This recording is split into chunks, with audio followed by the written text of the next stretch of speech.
I'll get hung up on and stuff too. But the thing I want you to pay attention to is when they answer, how quick I'm getting into the reason I'm calling, the script. It's like that quickness of getting into the call and getting through their resistance, right?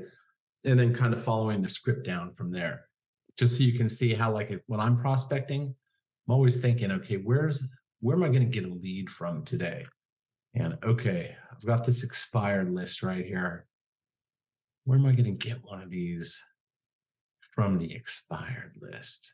How about, let me go for the old stuff. Status change date, creation date. When did this lead come in here? All right, I think I'm going to reverse sort this. I'm going to go to the old stuff. And I'm going to call this list backwards. Notice it's only ever been called once. So I'm actually going to call this list backwards. Does that make sense? All right, so let's do it. And you call who you want to call, but I always look for where can I get one today. See, I get hyped up when I get ready to call. I scooch my chair back, sit forward in it. It's hard to do that for 8 hours a day, though. Boom, here we go. Yeah, is this Jose? Yeah, Jose. Hey, how are you? My name's Tim Brooks with Keller Williams Realty.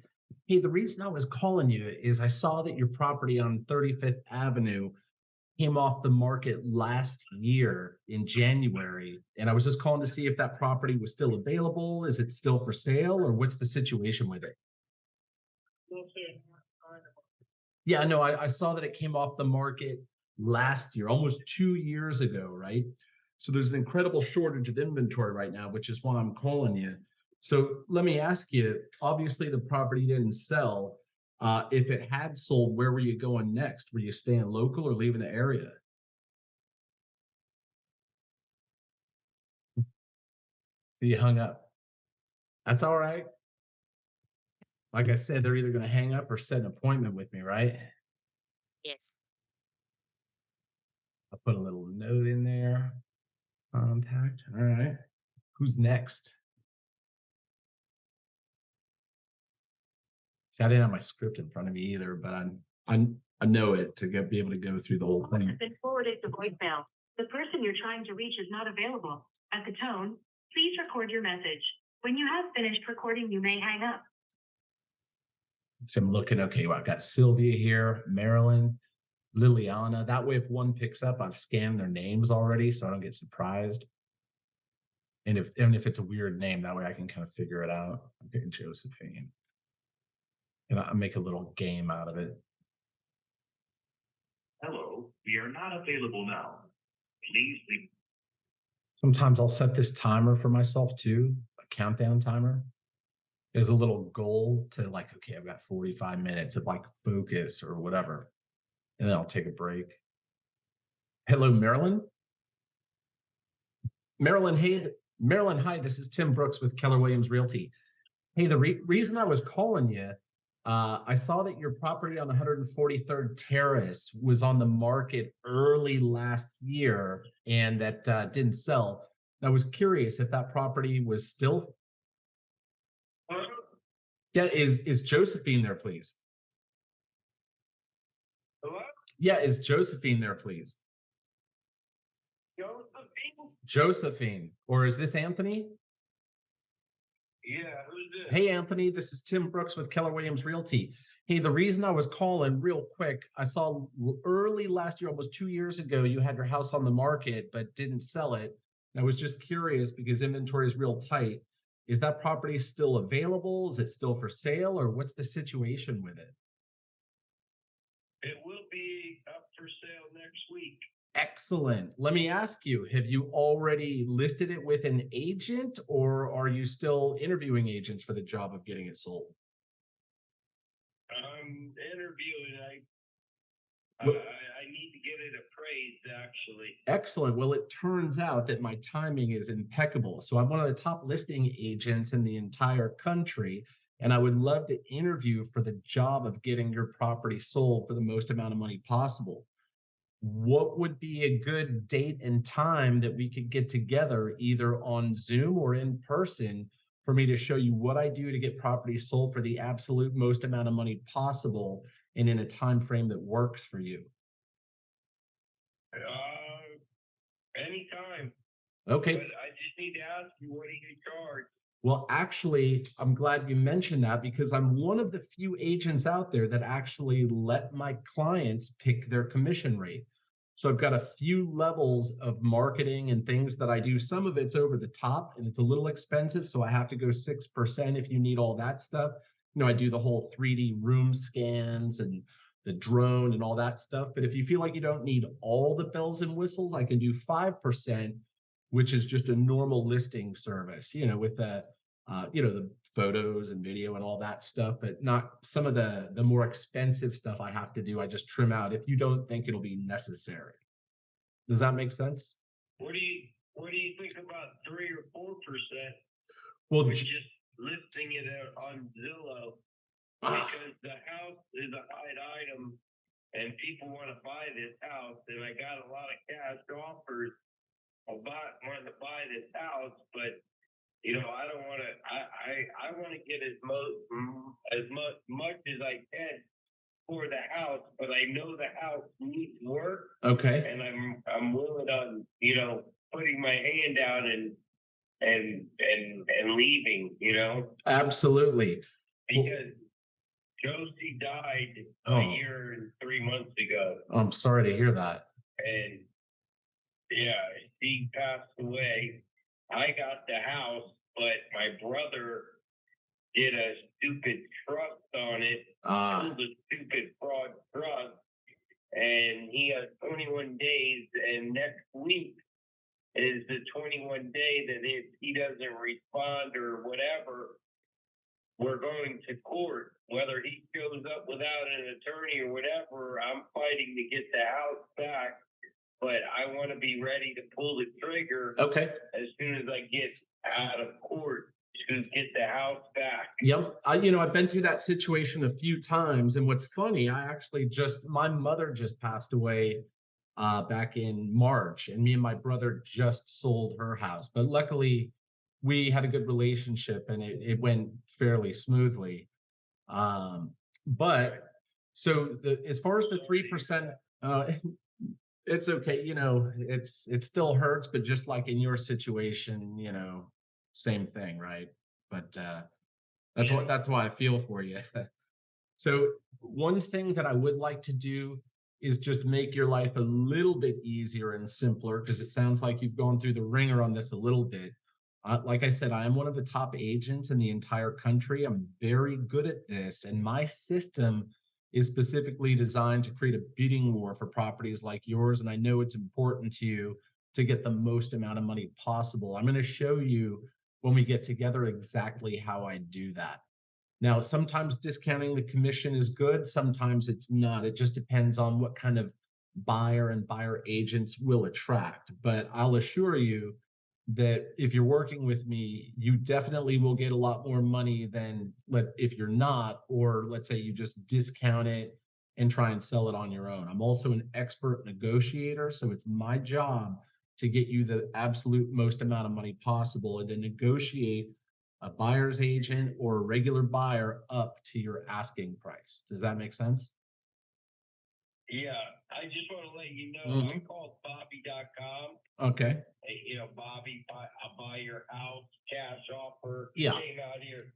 He offered me $200,000. I laughed at him. Yeah, those investors, those guys, man, their formula is to offer you 70% of its value and then subtract from that what they're going to spend to fix the place up. So they give you like half of what your place is worth. So, of course, I know what my place is worth. But as your agent, it's my job to get you the absolute most possible. I have a duty to do so. Let me ask you, are you comfortable with Zoom, or would you like me to come out to the property in person?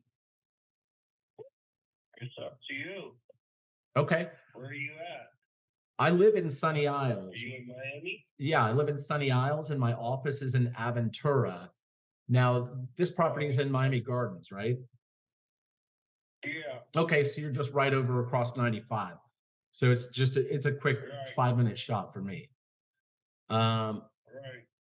Yeah. So what we can do, if it'll take me by tomorrow, I can come up with a valuation for your property, because what happens in our meeting, I'm going to sit down with you. I'm going to go over the different marketing that I'm going to do. You'll pick your commission rate based on that. Then we're going to go over the numbers for your house. We're going to look at all the comparable sales. And then you're going to choose, with my guidance, what price you want to list that property at that's going to cause it to sell. We don't want to overprice it where nobody buys it like last time, but we also don't want to underprice it and leave any money on the table. We want to get that top price of what the market will bear. And I'll help guide you to what that is. Ultimately, it's your decision, though, of where we list it. And that way we can have this thing sold within 30 days. Would that work for you? Right. Yeah. Okay, Sure. perfect. If you want to meet do you have a laptop or computer or anything? No, only my phone. Just your phone? Okay, because I was going to say we could do it on Zoom tomorrow, or I can come over on Sunday and actually show you this in person. Which would you prefer? We can do your phone tomorrow or Sunday in person. Sunday in person. Okay, how's 2 p.m.? I'd like to meet you. All right, perfect. Does 2 p.m. work good for you? Can you possibly do it a little earlier? Sure. Sunday's football day. Oh, that's right. What time does that start? The Dolphins are playing here. Oh, you know what? I don't want to get you in that traffic. I forgot about that. What time does that start? I think it's a 1 o'clock game, but they start going in there by 10 o'clock. All right. Well, let me ask you, what's your schedule on Monday look like? Monday will probably be fine. All right. Are you working, or what's your work schedule look like? No, I'm not working. Okay. As of Monday, no. Let me ask you, how's 1 o'clock on Monday? Okay. Okay, perfect. And what I'm going to do, my name's Tim Brooks again, and just so you can put a face to the name before I get there, I'm going to send you a quick video as soon as we hang up. It's just a little 3-minute video that shows you exactly what I do to get properties like yours sold for the absolute most amount of money. Really, what we want to try and do is create a bidding war for your property. That way the buyer loses all their leverage. Does that make sense? So, yeah. And that'll kind of prep you for what we'll go over real quick in our meeting. And then in the meantime, between now and Monday, I'm just going to research the property, the comparable sales, and see what I think the most we can get for it is. And then we go from there. Yeah, you go on Zillow, it's 387. It's probably went up, but there's houses that go for $400,000 and $500,000 in an area. Excellent. Hey, let me ask you real quick. So are you going to be interviewing any other agents for the job, or what's the situation look like with that? No, it's just like I said, I'm going to court, and I just want to get an ideal, because it's either going to go two ways. Okay, it's going to either the judge is going to give it back to me, or the judge will grant the trust. And if he grants the trust and goes 5 ways, then, I don't know what to do by then, because I want to sell the house as little as possible. Yep. Because the other 4 siblings don't deserve shit. I have 50% of the house. All right. So if the house sells for $200,000, I get 100, and then I get a quarter of their half. You must. And then it's split up that way. You must have been a good son. So let me ask you, when it does sell, when the house does sell, where are you going next? Are you heading out of town, or are you getting something else here? I'm moving to Ocala. Ocala. Oh, okay, perfect. And how soon do you want to be in Ocala? Tomorrow. Okay. And yesterday. Okay, and let me ask you, you had it 2 years ago, it was on the market. What do you think stopped it from selling then? I forged my mother's name, and my mom wasn't ready to wasn't ready to sell. She wasn't ready to move. She died 6 months after I did that. Oh I man. did that in October, and she died in March. Yeah. So, or June, she died. He died 6 months later. Then my brother pulled a trust on them in 2021. He wrote up a trust, and then he submitted it a month before she died. He did something fraud because I was on the title. I was on the deed, and I didn't know nothing about it. So he did somewhere fraud. If he doesn't show up, that's great. It comes back to me. If he shows up, it's up to the judge. Yeah. If he wants to grant the trust, or if he doesn't, he gives it back to me. Let me ask you. Back to me, I'm selling. And if let's say it does go into the trust, does everyone else want to sell also, or they wanted to hang on to it? They have to sell. I'm forcing them to sell. Okay. And even if it is in the trust, I've done a lot of trust work as an agent also. It's a little bit different just because sometimes the judge may have to say on the record or something, okay, or the family or the attorney, just they designate who the agent is sometimes. I've had that happen in divorces too. Now, well, excellent. I'm really looking forward to it Monday at 1. And I'm going to also send you a reminder of that too, just, because I know we all get busy and especially Sunday is going to be intense. So I'll send you a little reminder beforehand, just so I don't surprise you. And I'm looking forward to meeting you. Okay. All right. Well, Anthony, it was a pleasure talking to you, and I will talk to you on Monday. If I have any questions tomorrow while I'm going over the valuation and the numbers, I'll give you a quick call just if I need any additional information about the property. Okay. All right. Pleasure talking to you. And again, my name's Tim Brooks, and I'm looking forward to serving you. All right. Talk to you Monday. All right. Thanks, sir. Bye. Have a good night. You too.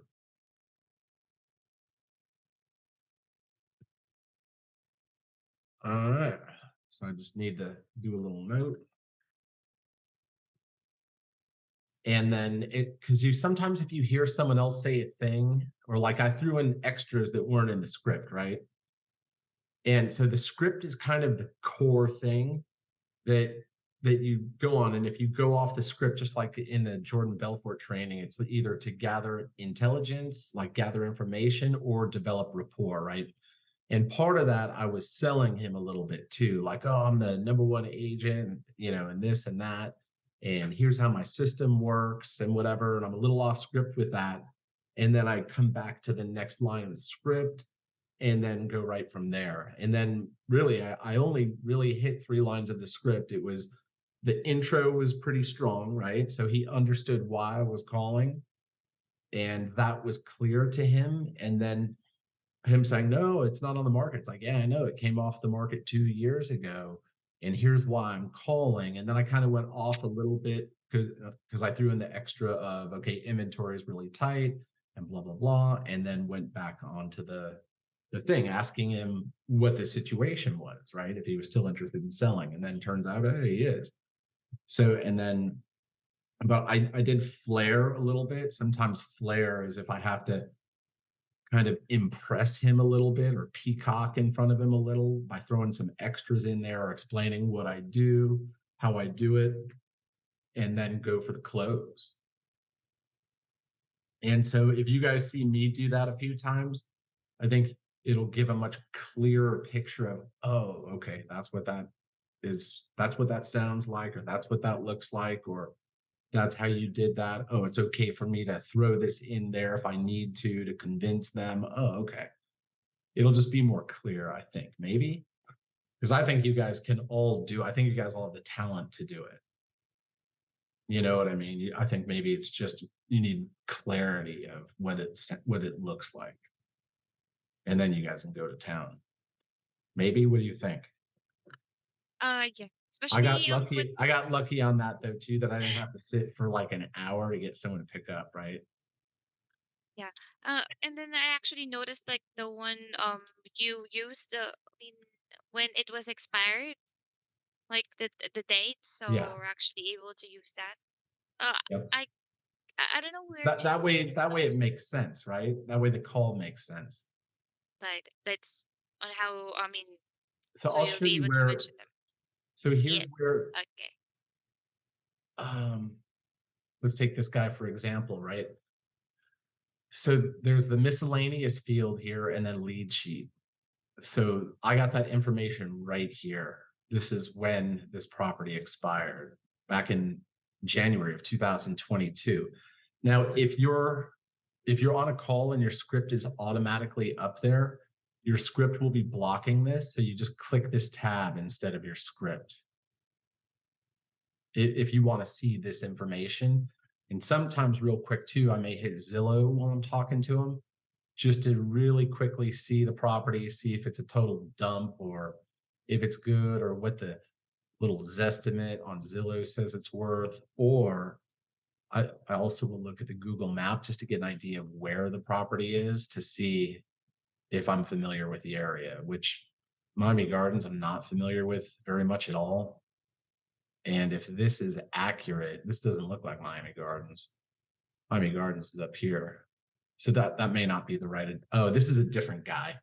But so this guy though, I know he is over here, and I live over here. So I just shoot right over. But that way, I'm like, oh yeah, Miami Gardens. But yeah, if you need this, and that's why if you have your script down pretty good, you don't need to look at it, right? You don't need it in front of you every time. So you can disable the auto script thing, and you can look at this information while you're talking instead of paying attention to what do I say, right? That's why memorizing the script's always the very first thing to do, because it allows you to be free in the call and be loose. You saw how I was loose. Sometimes I'd make a little face or something just to show you that I'm loose in the call. I'm not freaking out. I'm not nervous. I don't care. And if the guy hangs up on me, I don't care. You know, I'll laugh. maybe If the he thing does, I'll laugh. I'm going to make him hang up anyway. He's either setting an appointment with me or I'll make him hang up on me. There's no other, unless there's some circumstance that changed that makes it just not make sense to sell anymore. Okay. And that's if I understand what that is. And it's just like, oh, okay, like the guy lost his job and no longer is moving and this and that, and I can't make him want to sell, right? But other than that, they're either going to hang up on me or they're going to set an appointment. Those are the only two options out of that call for them. You see, the lady before that chose the first option. That's all right. no, It was your only way to get out of this call with me. Once I have you, it's like a spider in their web, right? Once you're in my web, you're not getting out unless you no, hang up on maybe. me.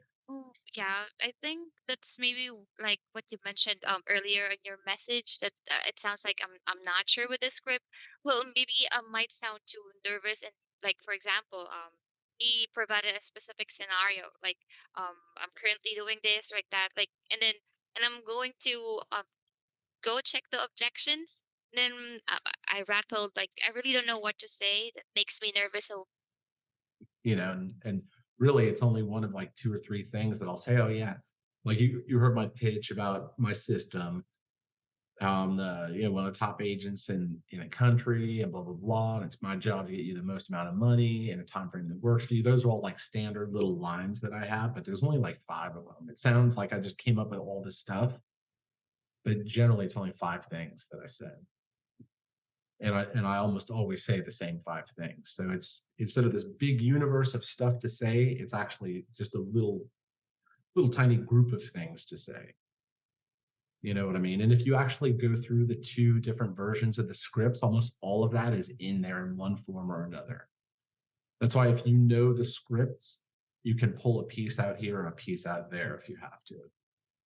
Whenever you feel like it's time to push them, that the guy's almost there, you just need to set the hook. Because I could tell when he was kind of there, and then I could tell when the hook was set, and I could do anything with it. You know what I mean? yes, And, Tim. and I That just kind of overpowered him a little bit in the intro too. I'm asking for Josephine, which is it turned out to be, I think, his dead mom. And then I saw the other name there, and I'm like, oh, okay, yeah, Anthony, and then all right. Now that we've established, I don't spend a lot of time establishing who it is and getting wrapped around the axle about the name. Just Josephine or whatever. And okay, is this Anthony? Oh, okay. And then boom, I jumped right into the script, right? Hey, here's the reason I'm calling. I didn't waste a lot of time making sure it was Anthony. I don't care. He'll let me know halfway through my intro if it's not him. So I just jump right into it. Here's why I'm calling. Capture his attention quick. Make sure he's clear on that, and then I can start working it. Does that make sense? Yes, because like what you've noticed before, like what my previous call, like before I provide my script, I need to make sure if I'm talking to that person. So yeah, like what you mentioned, if they're not really that person, they're able to tell you that if it's a wrong number or yeah. I jump right into the script. I'm already halfway, if not all the way through that intro before they tell me it's not them. And I prefer it that way too. Because if I spend all this time figuring out, is it them? Is it not? Hello, is this Josephine? Hello, is this Joseph? That's why when he did that hello twice to me, I said it more forceful the second time. Yeah, Yeah, then Josephine. Like you most of the heard me, time. right? And then instead of him saying no, it's not, which you would think people would do, they don't. They won't say no, it's not so and so. That's why I'm just like, oh, okay, Anthony. Yeah, okay. Boom, right into the script. And just right into the intro. Here's why I'm calling. I'll be real quick. Sometimes I say that if I think they're in a hurry. Hey, I'll be real quick. To just, all of this stuff from that Jordan Belfort series. And you kind of pick that up over time instinctively a little bit, but at first you may just have to concentrate on, get into that initial pitch. Hey, is it still for sale? Is it still available? Or what's the situation with it? And you see how like the tonality I used with that too. And I'm a little forceful with it so that they have to respond to me, that I was clear in the way I said it. And then like I'm demanding a response almost, only it's subconscious, like powerful. That's why that enthusiastic as hell, sharp as attack, and a force to be reckoned with, right? And that's that force. That's what they mean by force to be reckoned with. It just comes out in the tone. And notice I didn't do like a super nice tone or a customer service tone. It was like, hey, boom, here's why I'm calling. I'll be real quick, blah, blah, blah, blah, blah, blah. And then once we got into some rapport, my tone switched into nice Tim instead of like expert Tim or, hey, this is, you know what I mean? Yep. Once I'm connected with them and know that we're in sync like that, then I will switch over to the nice once I'm already in rapport, but not to build rapport, but once I'm in rapport.